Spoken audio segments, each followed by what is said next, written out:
La phase de poule de cet Euro 2024 étant désormais terminée et la phase à élimination directe arrivant dès ce soir, il est l'heure de dresser un premier bilan de la première partie de cet Euro 2024. Salut les amis, c'est Vincent pour Foodzone et aujourd'hui j'ai le plaisir de vous retrouver pour vous présenter mon 11 type de cette phase de poule de l'Euro 2024. Allez c'est parti, on y va.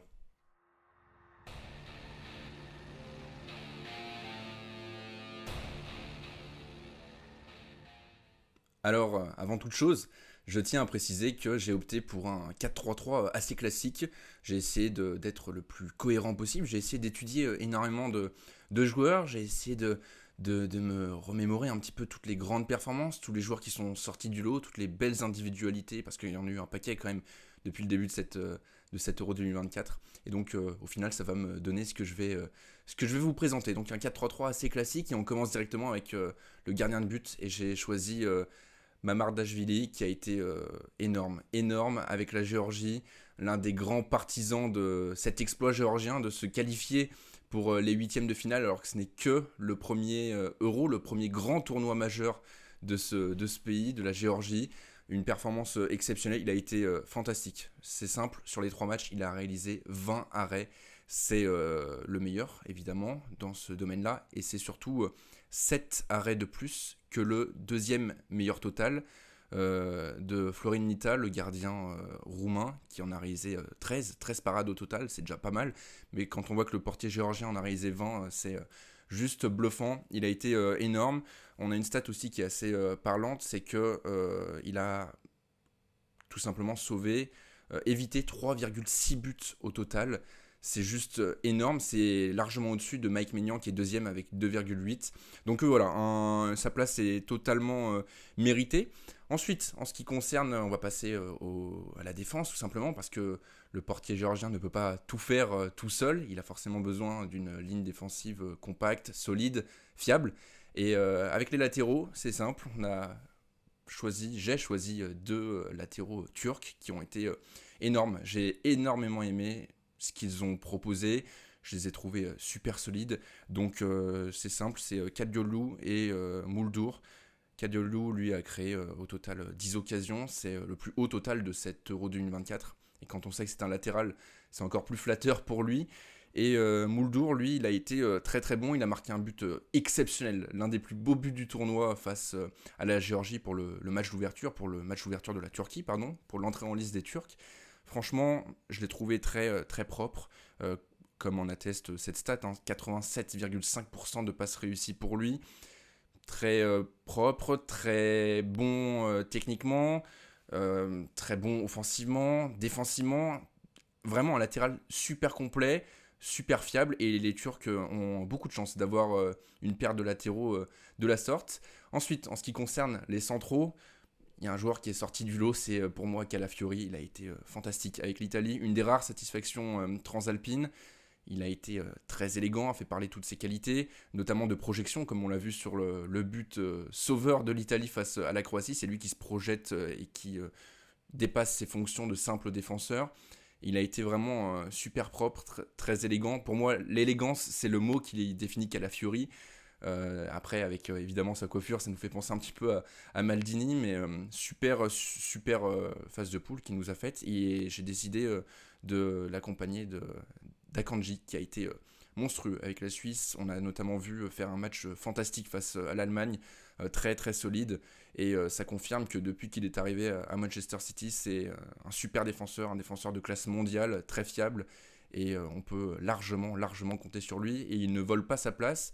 Et beaucoup d'autres défenseurs auraient pu prétendre à ces 4 places-là. Mais je reviendrai là-dessus, évidemment, un tout petit peu plus tard dans la vidéo.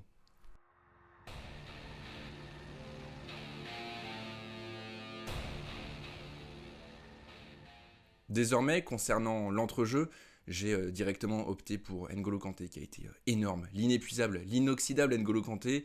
Il y avait quelques doutes, quelques critiques concernant le choix de Deschamps. On ne savait pas réellement, on ne connaissait pas réellement le niveau de Kanté, qui est parti depuis désormais presque un an en Arabie Saoudite. On savait juste que sa forme physique était optimale parce qu'il a enchaîné des matchs toute la saison. Il a joué plus de 50 matchs. Il a enchaîné des matchs toute la saison pendant ouais, tous les 3-4 jours, donc ça a été assez intense, il a tenu le coup, et on comprend pourquoi Deschamps l'a appelé, il a été énorme, élu homme du match contre l'Autriche, élu homme du match contre les Pays-Bas, ça a été un petit peu moins bon, je trouve, contre la Pologne, on l'a senti un peu plus éreinté sur le plan physique, ses choix étaient beaucoup moins justes, un peu moins de justesse technique, effectivement, mais sinon, excepté ce dernier match qui a été plus compliqué pour tout le monde, Kanté a été l'une des rares satisfactions tricolores. Il a été énorme durant la phase de poule. Pour l'accompagner au milieu de terrain, j'ai choisi deux Parisiens qui se sont largement mis en évidence. C'est Fabien Ruiz, qui a été une des grosses surprises avec l'Espagne. Il a été énorme, comme en atteste son premier match contre la Croatie. Un but dont donc forcément ce petit chef-d'œuvre avec deux crochets et une passe décisive assez magnifique pour Morata en profondeur. On a retrouvé un grand Fabien Ruiz. Il est très bon. Quoi que certains en disent, il est très très bon depuis ce début d'année 2024, Fabien Ruiz. Il a confirmé sa bonne dynamique avec le PSG. On est enfin en train de découvrir, entre guillemets, le Fabien Ruiz qu'on souhaitait voir. Celui qui nous avait ébloui durant l'Euro Espoir en 2019 avec la Roja. Et voilà, Fabien Ruiz, top niveau. Il est adoré par le sélectionneur espagnol et on le comprend. Et donc l'autre parisien, ce n'est autre que Vitinha, peut-être le meilleur joueur du PSG cette saison. Il est en train de confirmer avec le Portugal et il est en train de prendre du galon. C'est un super joueur. Quel joueur quand même Vitinha. Il a été omniprésent, le métronome de ce Portugal. Et le Portugal a été méconnaissable contre la Géorgie lors du dernier match. Pourquoi ? Parce que Vitinha n'était pas là, il était préservé pour les huitièmes de finale. Et son absence s'est largement faite ressentir. On peut désormais passer au trident offensif, au trio.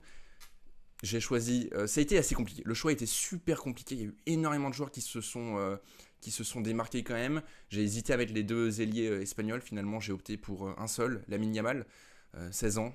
Voilà, quoi dire de plus. 16 ans.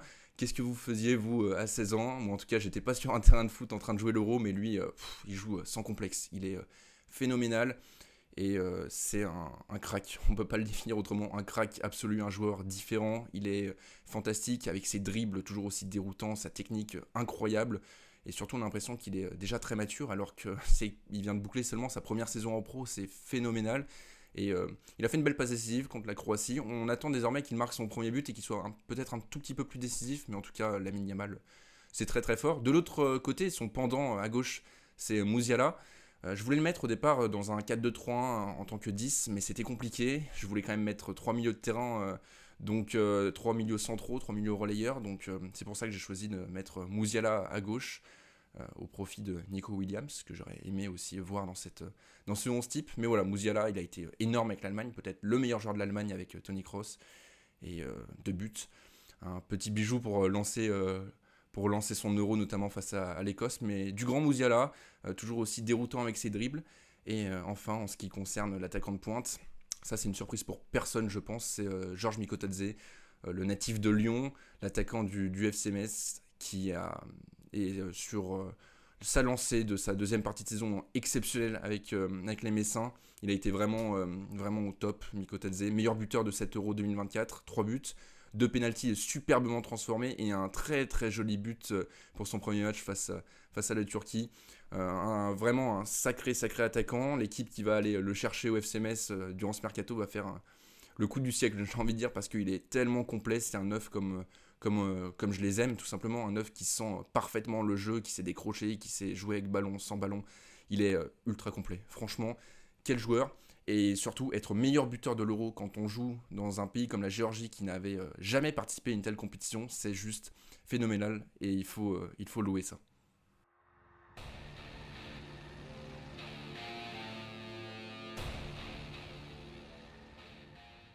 Malheureusement, dans mon équipe type, je n'ai pu choisir que 11 joueurs. J'ai dû faire d'innombrables sacrifices. Ça a été extrêmement difficile de choisir, de faire des choix.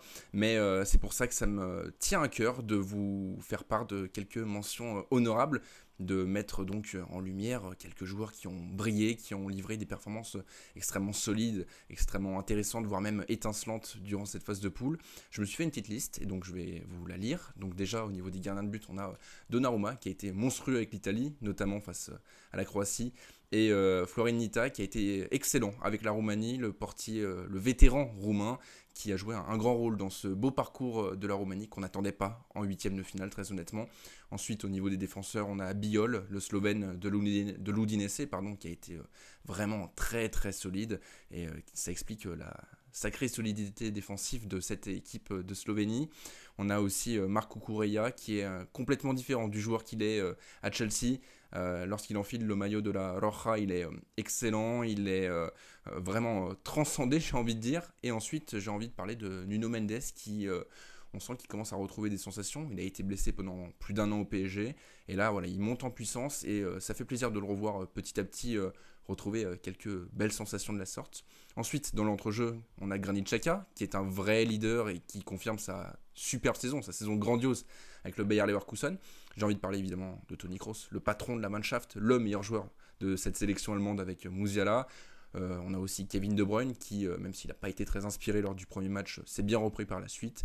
Et on a aussi notamment Stanislav Lobotka que j'ai trouvé monstrueux avec la Slovaquie. Il a été monumental face à la Belgique et il avait été élu d'ailleurs homme du match en toute logique. Et sinon, en ce qui concerne les attaquants, j'ai envie de retenir deux noms. Cody Gakpo qui est complètement différent, qui est loin d'être le joueur brouillon qu'il est à Liverpool. On le sent beaucoup plus impliqué avec les Pays-Bas, meilleur. Il est déjà à 2 buts dans cet Euro et il est une petite lumière parmi la pénombre néerlandaise que j'ai trouvé les Néerlandais vraiment très décevants depuis le début de cet Euro pour être honnête.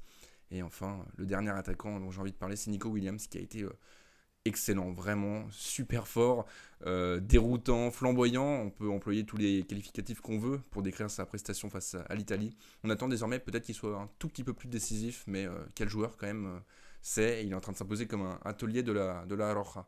En tout cas, c'est tout pour moi. L'espace commentaire est ouvert, donc n'hésitez pas à débattre, à me dire ce qui vous a plu dans ma composition type et ce qui vous a au contraire un peu moins plu. N'hésitez pas à me proposer, vous, vos 11 types, quel choix vous auriez fait plutôt que les miens. Et je vais lire tout ça avec beaucoup d'attention. En tout cas, moi, j'ai pris une nouvelle fois beaucoup de plaisir à vous produire cette vidéo. J'espère que vous avez pris tout autant de plaisir à la suivre. Et on se retrouve très très rapidement pour des nouveaux débriefings avec les huitièmes de finale qui arrivent à vive allure. Allez, salut, c'était Vincent.